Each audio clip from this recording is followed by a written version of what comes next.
asas da Panair, muita coisa aconteceu nesse país. Essa companhia aérea, que nasceu como uma subsidiária de uma empresa americana, dominou o mercado nacional entre os anos 30 e 50. Muita história para contar. Veja no Arquivo N.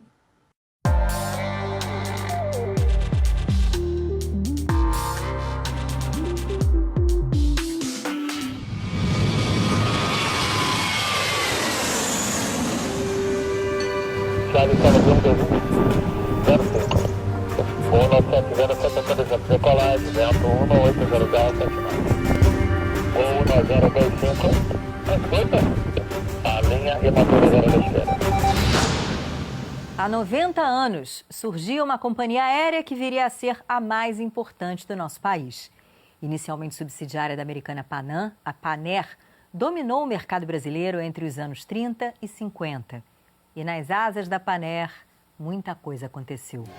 Com seus motores roncando, a Panair do Brasil, a bandeirante do ar, que numa época difícil e incerta, resolveu abreviar as horas entre o Brasil e o velho mundo, decolando para voos mais altos e mais distantes, sabia que a tarefa era enorme e a batalha difícil.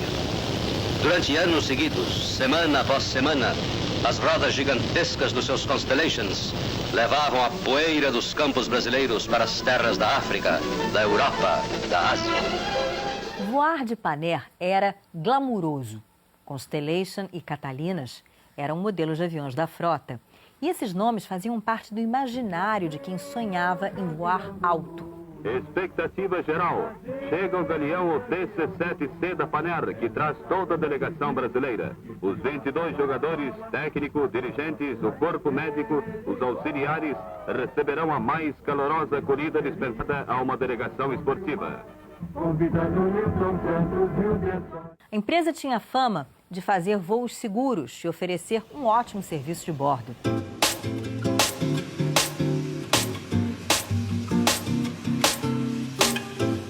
Panair ia-se para a Europa, para a África, para o Oriente Médio, para vários países da América do Sul.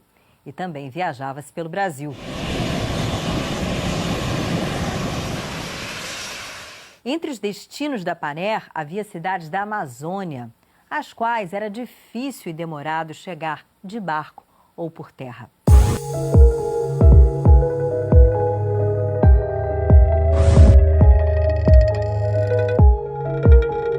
Em 1965, menos de um ano depois do golpe militar, as concessões da Panair foram suspensas pelo governo federal. E a história da companhia fez, digamos, um pouso forçado. Jogaram 5.000 pessoas na rua. Até hoje eles perguntam por que fecharam a Panair do Brasil.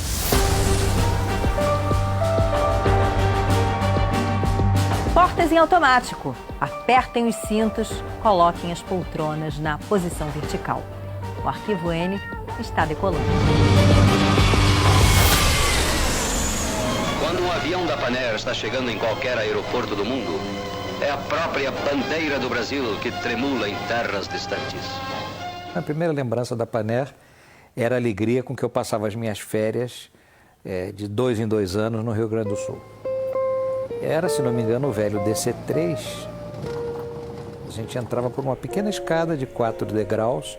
Eu lembro de viajar pela Panair, aí para minha época de 8 anos, 9 anos. Naquela época, para uma criança, viajar de avião significava uma aventura e também significava ganhar presente.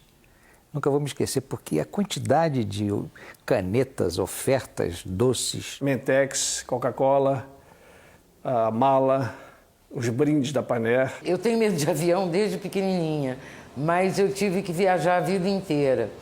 E quando eu viajava na Panair eu não tinha medo, eu me sentia em casa, ficava feliz, vinha de primeira classe, era recebida com flores no aeroporto. Era uma companhia muito mais glamurosa mesmo.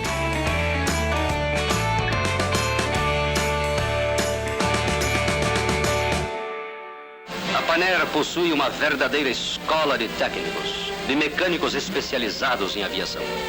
Criando equipes, ela formou a base do pessoal que se transformou hoje em dia na fina flor da mecânica de aviação. Eles conhecem o motor como um cardiologista conhece um coração humano. E com o mesmo cuidado, eles investigam pacientemente qualquer mal para removê-lo. A Panair do Brasil Ela foi uma companhia oriunda da NIRBA, que tinha a sigla NYRBA, que era New York, Rio, Buenos Aires. Ela investe pesado em infraestrutura e equipamentos para o que era chamado de auxílio à navegação. Ainda não havia radares. Depois, a NIRBA é incorporada pela Paner. A Paner foi a primeira grande companhia aérea de nível internacional no Brasil. Ela, embora ela tenha nascido como subsidiária de uma empresa americana, ela foi se nacionalizando gradualmente. Ela, inclusive com Capitalistas brasileiros? Capitalistas brasileiros.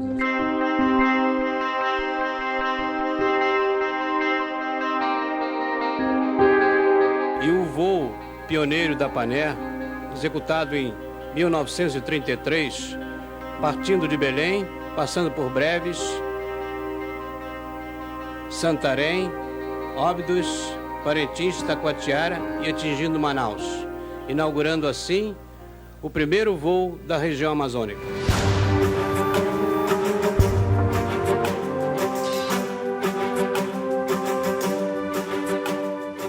A malha do Brasil rodoviária era ainda incipiente, e na Amazônia tinham percursos que você levava às vezes dias de barco, e às vezes era impossibilitado porque baixava o rio, e a Paner pousava com hidroaviões, né? Esses aviões pousavam ou em terra ou em rio. E em horas ela fazia essa ligação. Quer dizer, a Paner era responsável por tudo que entrava e saía de toda a região amazônica. Posteriormente, com o progresso, a Paner atingiu várias outras localidades da região amazônica. As mais longínquas, como Boca do Acre, Rio Negro, Óbidos e Iquitos. E, num desses voos, houve mais um pioneirismo da Paner. O comandante Jucá descobre o Pico da Neblina.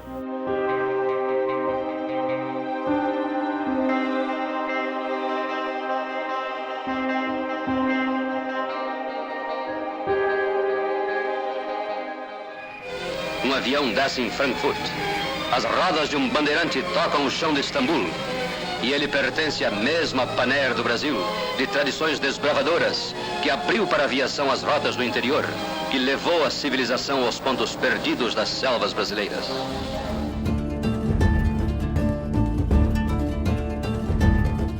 Ela construiu aeroportos e hoje viraram grandes aeroportos nacionais. Por exemplo? Salvador, Fortaleza, Recife. Esses aeroportos foram construídos pela Paner. Pela Paner, o terreno é dela. Inclusive, ainda hoje há um litígio aí, porque quando ela fechou, a titularidade não passou oficialmente para a União, né? Houve um tratado dos Estados Unidos com o Brasil de suportar o período de guerra, ajuda de guerra. Então, a forma que a Paner pôde contribuir com o Brasil foi construindo aeroportos.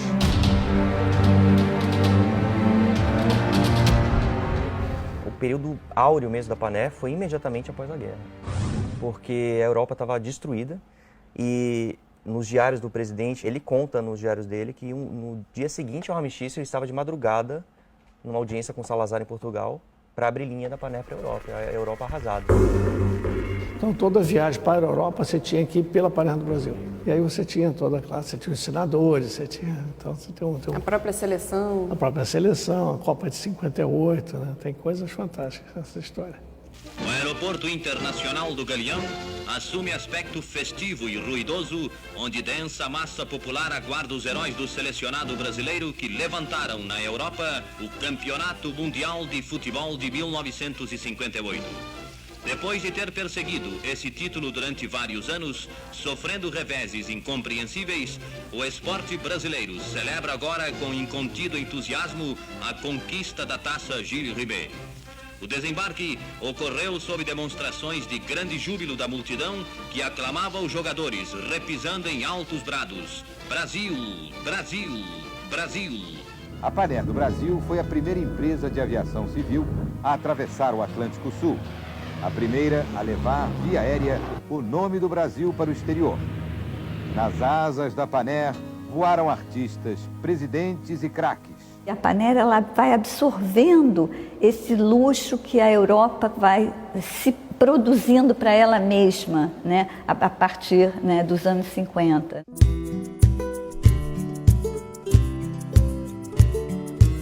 existem fotos de Brigitte Bardot e outros artistas. Então eu acho que havia realmente esse glamour, porque a Europa era glamurosa nos anos 60, né?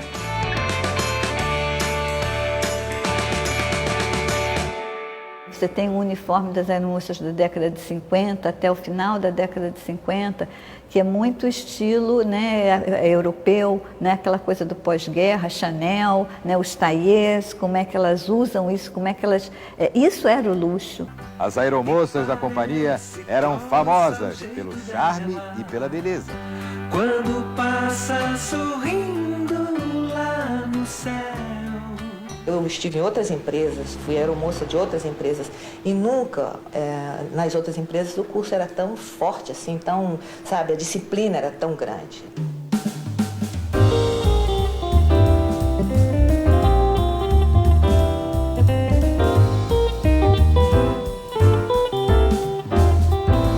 Tem uma expressão que ficou muito famosa, que é padrão Paner. Queria dizer que a Paner, ela tinha realmente um nível de excelência. A Paner tem um design moderno, né? E isso tem a ver com o momento, né? Os anos 60, né? Você tem a ver com a questão da música, né? O surgimento da bossa nova.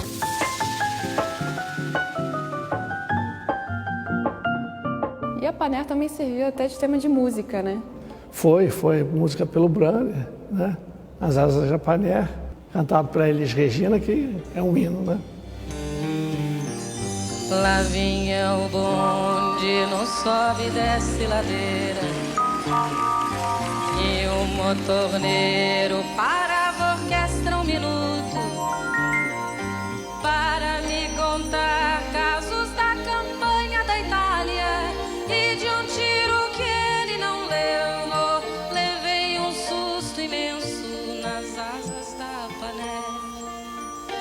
Descobri que as coisas mudam e que tudo é pequeno nas asas da Paner. Tem coisa na letra, por exemplo, assim, a maior das maravilhas foi voando sobre o mundo nas asas da Paner. Ou então, coisa assim que descobrir que as coisas mudam, que tudo é pequeno nas asas da Paner. Quer dizer, é um negócio também do avião, você vê, tem uma outra perspectiva do mundo e da sua própria vida, né? Nossa casa. Lá vai ele.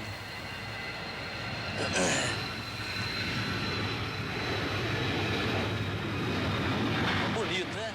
Com destino a Lisboa, o gigantesco avião atravessa o vasto Oceano Atlântico em horas apenas, quando outrora caravelas levavam anos. Para aqueles que não se animam a viajar de avião, estas cenas mostram a calma que existe em voo. Nada de trepidações ou altos e baixos. Somente o ruído distante dos motores lembra que nos encontramos a 7.000 metros de altitude e a uma velocidade de 600 km por hora. Ela não operava apenas linhas, ela tinha uma infraestrutura que é a base de funcionamento da aviação até hoje. Como ela fazia parte internacional e parte nacional, as torres de comunicação, bip, bip, bip, bip, se fazia através da rede da Paner, que depois veio se constituir numa empresa chamada TASA, o governo constituiu.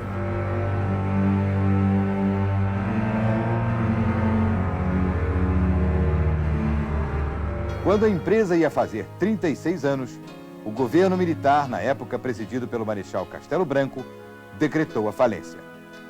No mesmo dia, as instalações da Paner foram ocupadas por tropas da aeronáutica. Segundo o procurador de justiça na época, a empresa tinha dívidas que não teria condições de pagar.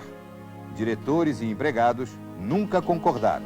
A companhia, no seu entender, não passou por dificuldades naquela época? Nenhuma. Eu posso afirmar que não passou por dificuldades nenhuma.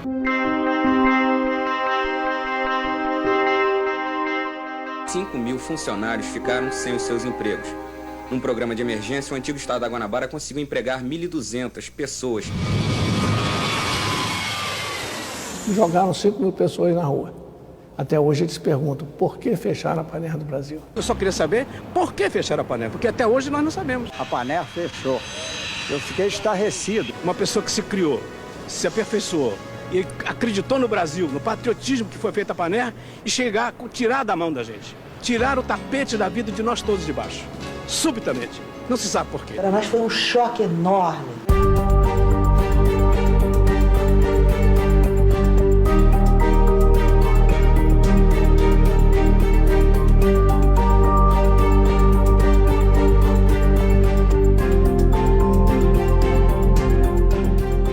Nenhum ex-funcionário assina embaixo, mas quase todos afirmam que a Panair foi fechada por um ato de força do governo militar.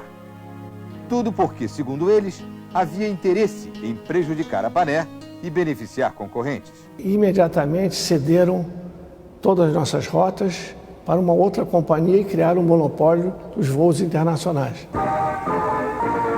Agora com VER 990A, o mais veloz de todos os jatos. Serviço de luxo com a tradicional cortesia. Eu voava Caravelle, que era um avião a jato, e estava chegando de Santiago do Chile à noite. Pousamos no Galeão, e aí quando eu desci as escadas, o gerente do aeroporto, aí ele me disse: comandante, fecharam a Panair. Eu digo: o quê? Você deve estar brincando, que história é essa? Ele disse: não, senhor, o senhor está vendo aquele Boeing 707 da Varig ali? Ele vai fazer o nosso voo para Frankfurt.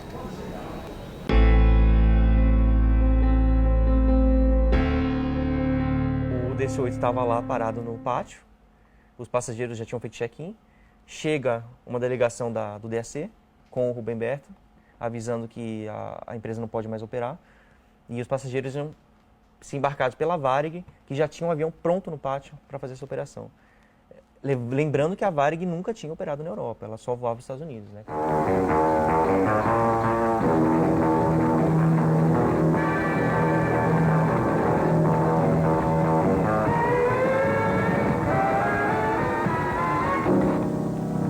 Vous êtes français? Moi aussi. Je suis agent de voyage. Paris, encore plus près. Parce que nous avons déjà la nouvelle ligne Varig. Rio-Paris, en vol direct, sans arrêt. Alors allons-y! Vindo do Rio via Recife e Dakar, acaba de aterrar o avião da Panair do Brasil. Attention, please. Adriano! Carlos!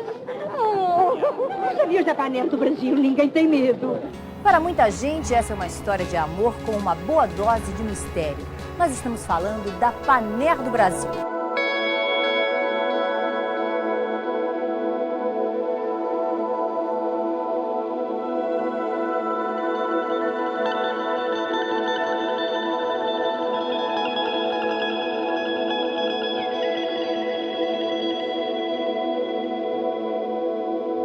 Depois de 20 anos, um sonho dos velhos pilotos da Panair do Brasil. Eles querem ver de novo no ar os aviões da empresa. Fecharam e queriam e conseguiram enterrar a companhia aérea. Não conseguiram enterrar o ideal. Encontros que acabaram em casamento, voos inesquecíveis. Todos os anos, funcionários da extinta Panair se reúnem no Rio e mantêm viva a memória da empresa de aviação. Qual é a empresa que, 30 anos depois de fechada, que os funcionários todos se reúnem todo ano? Não existe. Existe? Eu acho que não.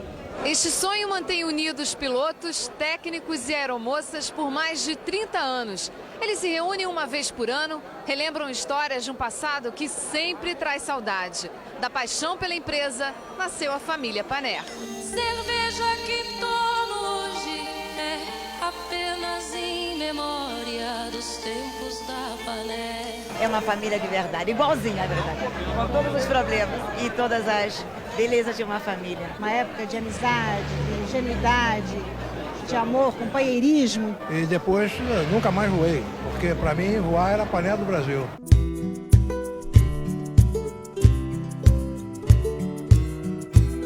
Teve uma comemoração do aniversário da família Panair, 50 anos, e eles tiveram essa ideia de criar uma coleção de modo que as lembranças, pessoais, dos membros da família Panair ficasse de alguma forma reunida e, enfim, meio eternizada em alguma instituição pública.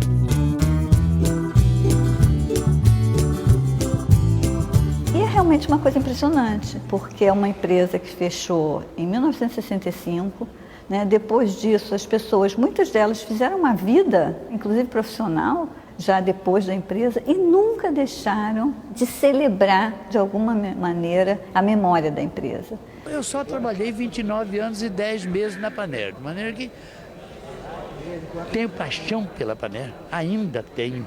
Eu tenho certeza que ainda vai voar. Vamos ter Panair voando. Ver um avião levantando voo e escrito nele, Panair do Brasil, para mim já seria bastante. Todas essas pessoas, as viúvas e os órfãos da Panair, seguiram suas vidas com sucesso, mas nunca com a mesma alegria. Não existe caso igual no Brasil. É mais do que ser fiel a um passado. É a história de uma paixão, de uma razão de viver.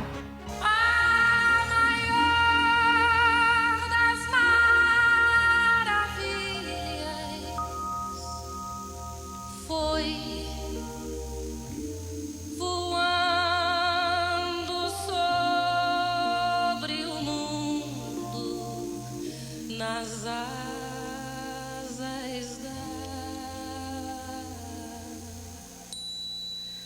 paz.